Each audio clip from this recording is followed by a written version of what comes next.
جنتی بندوں کو جنت کے اندر ایسی خوبصورت عورتیں ملے گی جن کی نگاہیں جھکی ہوئی ہوں گی. لم یطمثہن انس قبلہم ولا جان, ان کو کسی انسان نے یا کسی جن نے چھوا بھی نہیں ہوگا. فبأی آلاء ربکما تکذبان, تو اے جنات اور انسان تم اپنے رب کی کون کون سی نعمتوں کو جھٹلاؤ گے.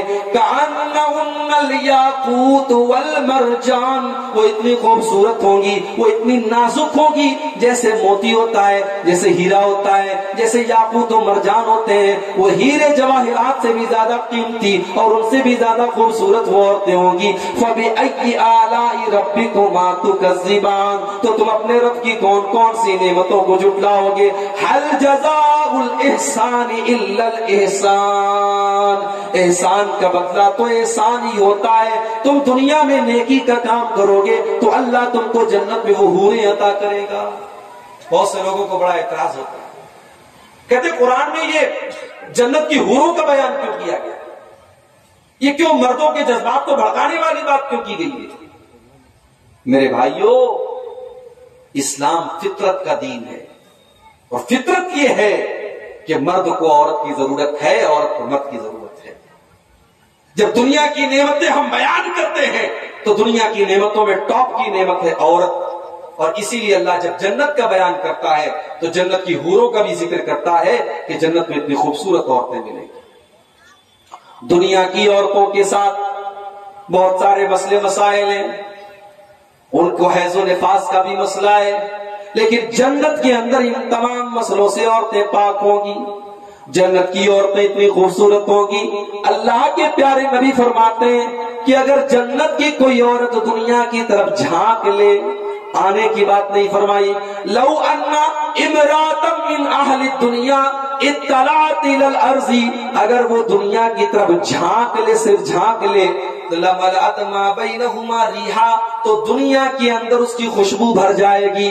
زمین و آسمان کے بیچ میں اس کی خوشبو بھر جائے گی, اور زمین و آسمان کے اندر جہاں بھی اندھیرا ہوگا وہ روشنی ہو جائے گی. اتنی خوبصورت ہے. اور فرمایا وَلَنَصِيفُهَا عَلَى رَاسِهَا خَيْرٌ مِّنَ الدُّنْيَا وَمَا فِيهَا, جنت کی حور کے سر کے اوپر جو دوپٹہ ہے وہ دنیا کی نعمتوں سے, تمام نعمتوں سے بڑھ کر کے ہے.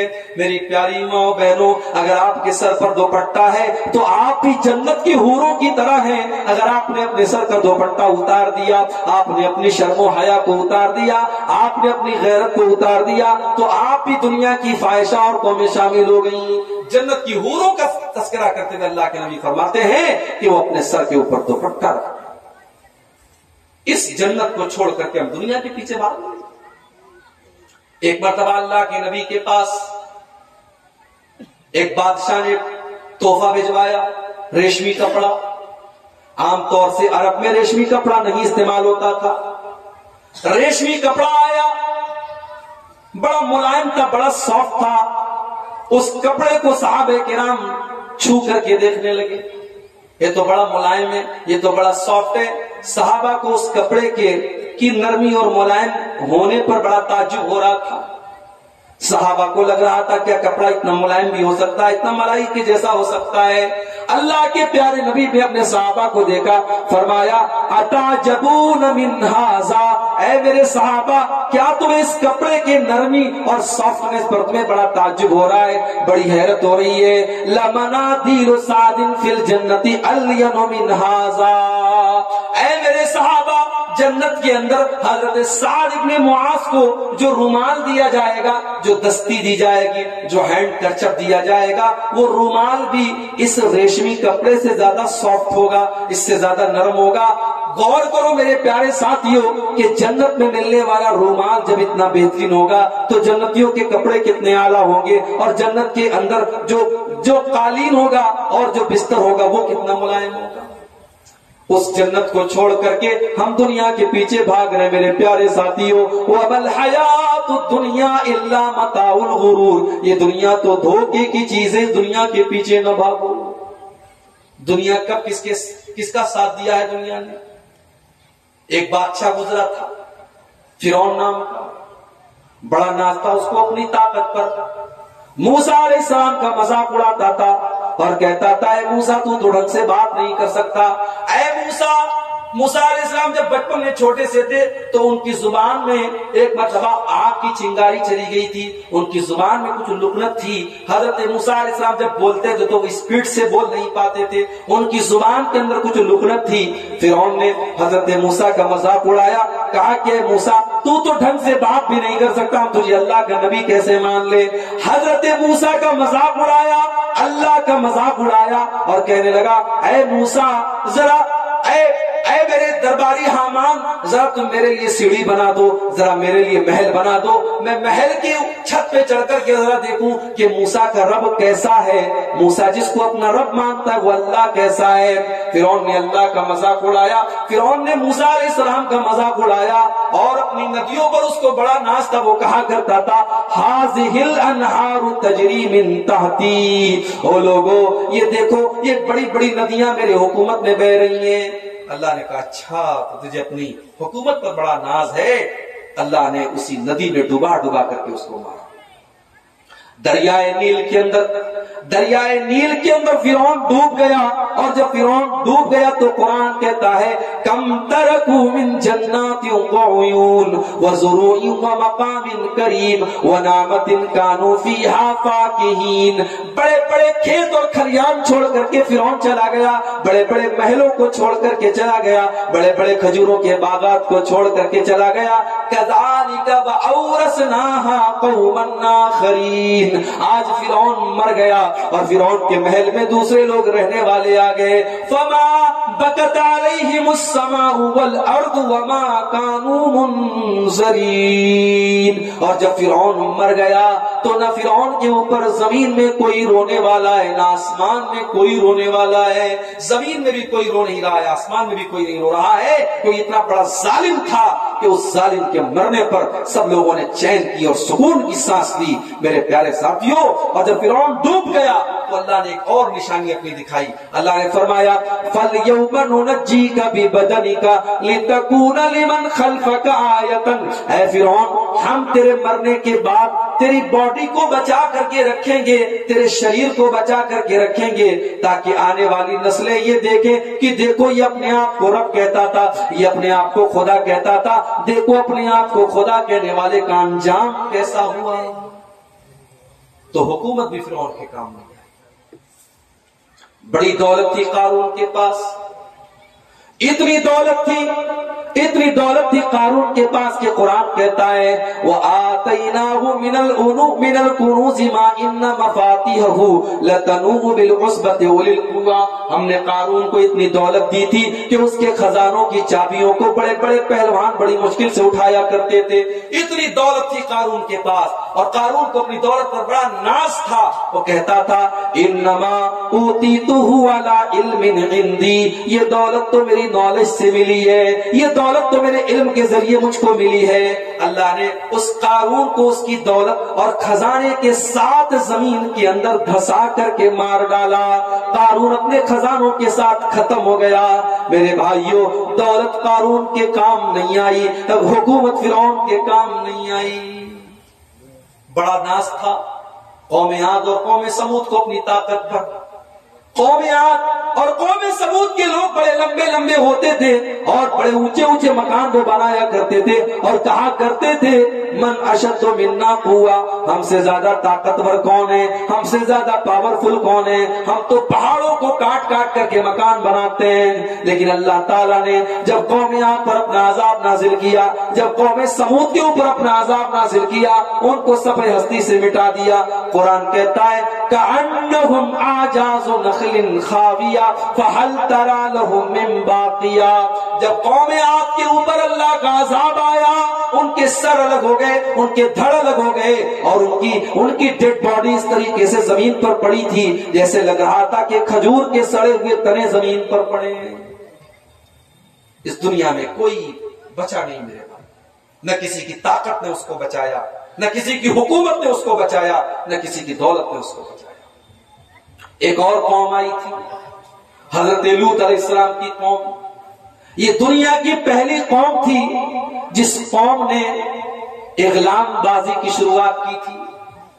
مرد کا مرد کے ساتھ اپنی خواہش پوری کرنا, مرد کا مرد کے ساتھ بدکاری کرنا، اس کام کی شروعات اسی قوم نے کی تھی۔ اور جب لوط علیہ السلام ان کو سمجھاتے تھے، جب ان کو نصیحت کرتے تھے، ان کو بتاتے تھے یہ بہت گندا کام ہے، تو وہ کہتے تھے انہم اناس یتطہرون، یہ تو بڑے پاک صاف لوگ ہیں، یہ تو بڑے صاف ستھرے لوگ ہیں۔ وہ مذاق اڑاتے تھے حضرت لوط علیہ السلام کا۔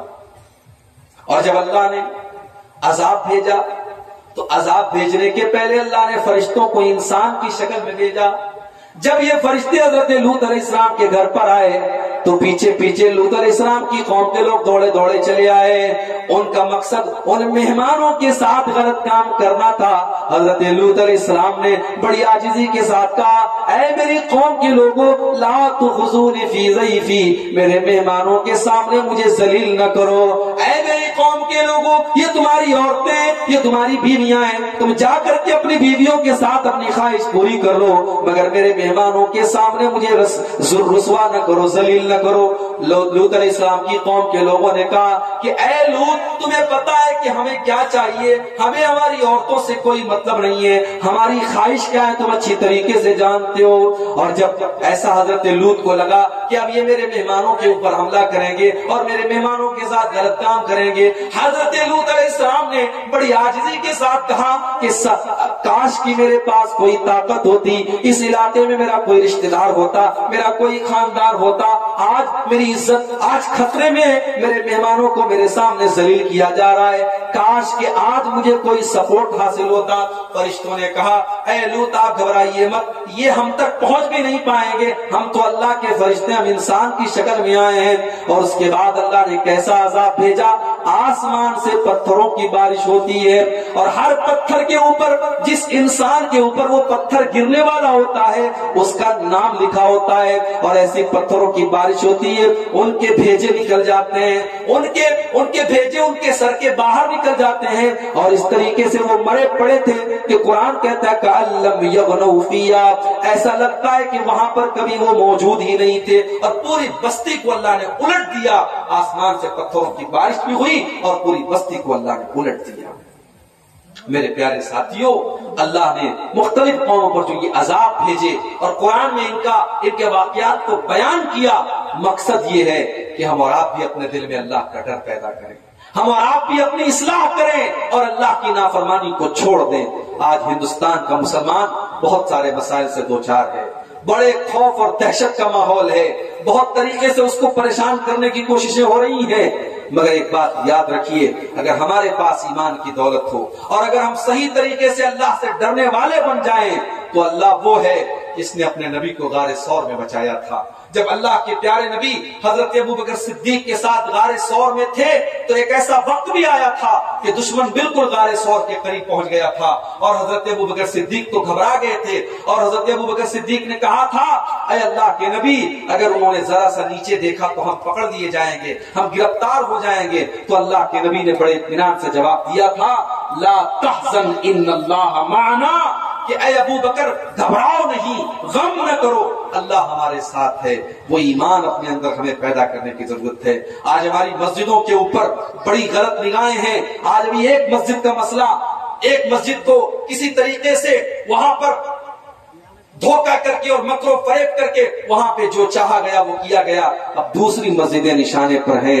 میرے پیارے ساتھیوں، بڑا نازک دور ہے، ہمیں اور آپ کو متحد بھی ہونا ہوگا اور اپنے ایمان کو کی حفاظت بھی کرنی پڑے گی کہ ہمارا سب سے بڑا اثاثہ، ہمارا سب سے بڑا جو سرمایہ ہے وہ یہی ایمان ہے۔ اگر ایمان ہمارے پاس نہیں ہے تو ہم اللہ کے یہاں منہ نہیں دکھا پائیں گے۔ اللہ کے یہاں کروڑوں کی دولت ہمارے پاس آ جائے، اگر ایمان کی دولت نہیں ہے تو ہمارے پاس کچھ نہیں ہے۔ اسی لیے اللہ نے قرآن میں فرمایا ان الذین کفروا وماتوا وهم کفار فلن يقبل من احدهم ملء الارض ذهبا۔ کل قیامت کے دن اللہ کی بارگاہ میں کچھ ایسے بھی لوگ آئیں گے جو ایمان کے بغیر دنیا سے گئے ہوئے ہوں گے، جو کفر کی حالت میں دنیا میں مرے تھے، کل جب وہ اللہ کی بارگاہ میں آئیں گے وہ کہیں گے اللہ تو زمین بھر کے سونا لے لے لیکن ہم کو اپنے عذاب سے بچا لے۔ اللہ فرماتا ہے ما تقبل من احدہم، وہ زمین بھر کے سونا بھی اگر لے آئے تو ان کا سونا قبول نہیں کیا جائے گا، کیونکہ سونا تو ہے تمہارے پاس لیکن ایمان کی دولت نہیں ہے میرے بھائیوں. وہ ایمان کی دولت ہمیں اور آپ کو فری میں ملی ہے, اس لیے اس دولت کی ہمیں اور آپ کو قدر نہیں ہے. اس دولت کی قدر اگر پوچھنی ہے تو حضرت بلال سے پوچھو. اس دولت کی اگر قیمت پوچھنی ہے حضرت عمار سے پوچھو, حضرت یاسر سے پوچھو, حضرت سمیہ سے پوچھو, حضرت صہیب رومی سے پوچھو, حضرت خبیب سے پوچھو, جنہوں نے ایمان کے لیے اپنی جان کو داؤں پہ لگا دیا. حضرت بلال کو دیکھو, عرب کی تپتی ہوئی ریت پہ لٹایا گیا ہے, سینے پر گرم پتھر رکھا گیا ہے, اور ان کا مالک ان سے کہتا ہے کہ اے بلال تم ایک بار اسلام کو چھوڑ دو تو محمد رسول اللہ کے دین کو چھوڑ دو. اے بلال ہم تمہیں چھوڑ دیں گے. بلال کالے کلوٹے ہیں, بلال حبشہ کے رہنے والے ہیں, بلال کے سینے پر گرم پتھر رکھا ہوا ہے, مگر بلال کے سینے میں جو دل ہے اس دل میں ایمان کی روشنی ہے. بلال اس گرم پتھر کے نیچے سے اور عرب کی تپتی ہوئی ریت پر جب ان کے پیٹ کی چربی پگھل رہی ہے, بلال اس حالت میں کہتے ہیں احد احد, میرا اللہ ایک ہے, میرا معبود ایک ہے, میرا رب ایک ہے, میں ایک اللہ کو چھوڑ کر کے کسی اور کے آگے سر نہیں جھکا سکتا. بلال نے اس حال میں بھی اپنے توحید کو نہیں چھوڑا. میرے پیارے ساتھیوں, بلال ہمارے لیے آئیڈیل اور نمونہ موجود ہیں. میری ماں اور بہنوں آپ کے لیے بھی آئیڈیل موجود ہیں. حضرت سمیہ رضی اللہ تعالیٰ عنہ اسلام کے اندر شہید ہونے والی پہلی خاتون ہیں جن کو ننگا کر کے, ان کے بدن سے کپڑے اتار کر کے ان کے بیٹے کے سامنے اور ان کے شوہر کے سامنے بڑی بے دردی سے شہید کیا تھا ابو جہل نے. اور جب سمیہ کو شہید کیا تھا ابو جہل نے تو اس وقت بھی سمیہ کے ہونٹوں پر مسکراہٹ تھی, اور سمیہ یہ پیغام دنیا کو دے رہی تھی کہ میری جان لی جا سکتی ہے, میرے بیٹے کے سامنے میرے بدن سے کپڑے اتارے جا سکتے ہیں, مگر سمیہ کے دل سے ایمان کو نہیں نکالا جا سکتا ہے. میرے عزیز ساتھیوں, اس ایمان کی ہم کو اور آپ کو حفاظت کرنی ہے, اور ہمیں اور آپ کو آخرت کی تیاری کرنا ہے. اور آخرت کی تیاری ہم کیسے کریں گے؟ نیک عمل کر کے, وہ عمل کر کے جس سے اللہ راضی ہو جائے. اور یہی ہماری زندگی کا مقصد بھی ہے. قرآن کریم کے 29ویں پارے میں اللہ نے فرمایا الذی خلق الموت والحیات لیبلوکم ایکم احسن عملا. اللہ نے زندگی اور موت کو اسی لیے بنایا ہے تاکہ وہ تمہارا امتحان لے, تمہاری پریچھا لے کہ کون تم میں سے بہتر عمل کرتا ہے. اس دنیا میں ہم امتحان دینے کے لیے آئے ہیں میرے بھائیوں. دنیا میں امتحان دینا ہے اور آخرت میں اس کا پھل حاصل کرنا ہے, اس کا رزلٹ ملنا ہے. اور آخر میں چاہتا ہوں کہ ذرا سا اس کا نقشہ بھی میں آپ کے سامنے کھینچ دوں کہ جب کل قیامت کا دن ہوگا تو کس طریقے سے اللہ تبارک و تعالیٰ اپنے بندوں کو نام اعمال دے گا, اور کس طریقے سے نیک لوگوں کو ان کا نام اعمال دیا جائے گا اور برے لوگوں کو ان کا نام اعمال دیا جائے گا. آئیے میں آپ کو لے کے چلتا ہوں قرآن کے 29ویں پارے میں سورہ الحاقہ کی آیتیں ہیں. اللہ نے ایک طریقے سے ویڈیو پیش کیا ہمارے سامنے کہ قیامت کے دن جب حساب و کتاب کا منظر ہوگا تو کیا حال ہوگا. آئیے قرآن کا 29واں پارہ کھولتے ہیں, سورہ الحاقہ. اللہ فرماتا ہے فَأَمَّا مَنْ أُوتِيَ كِتَابَهُ بِيَمِينِهِ فَيَقُولُ هَاؤُمُ اقْرَءُوا كِتَابِيَهْ إِنِّي ظَنَنتُ أَنِّي مُلَاقٍ حِسَابِيَهْ. قیامت کے دن جس کا نام اعمال اس کے داہنے ہاتھ میں دیا جائے گا, قیامت کے دن جس کا نام اعمال اس کے داہنے ہاتھ میں دیا جائے گا, وہ کہے گا ہاؤم اقرؤوا کتابیہ, اے لوگو یہ ہے میری کتاب, یہ ہے میرا نام اعمال. انی ظننت انی ملاق حسابیہ, مجھے یقین تھا مجھے میرا حساب مل کر کے رہے گا. جب ساری دنیا میں لوگ آرام سے نیا سال کا جشن منایا کرتے تھے, میں اپنے آپ کو اس گندگی سے دور رکھتا تھا. جب دوسرے نوجوان زناکاری اور بدکاری میں پڑے رہتے تھے, میں اپنی شرمگاہ کی حفاظت کرتا تھا. جب دوسری لڑکیاں بے پردہ گھوما کرتی تھی, میں گھر سے ہمیشہ پردے میں نکلا کرتی تھی. مسلمان عورت کہے گی انی ظننت انی ملاق حسابیہ, مجھے یقین تھا میرا حساب مجھے مل کر کے رہے گا. جب فجر کی اذان ہوتی تھی, الصلاۃ خیر من النوم کی آواز بلند ہوتی تھی, لوگ بستر پر آرام کر رہے ہوتے تھے, لیکن میں سردی کے موسم میں اور گرمی کے موسم میں, ہر موسم میں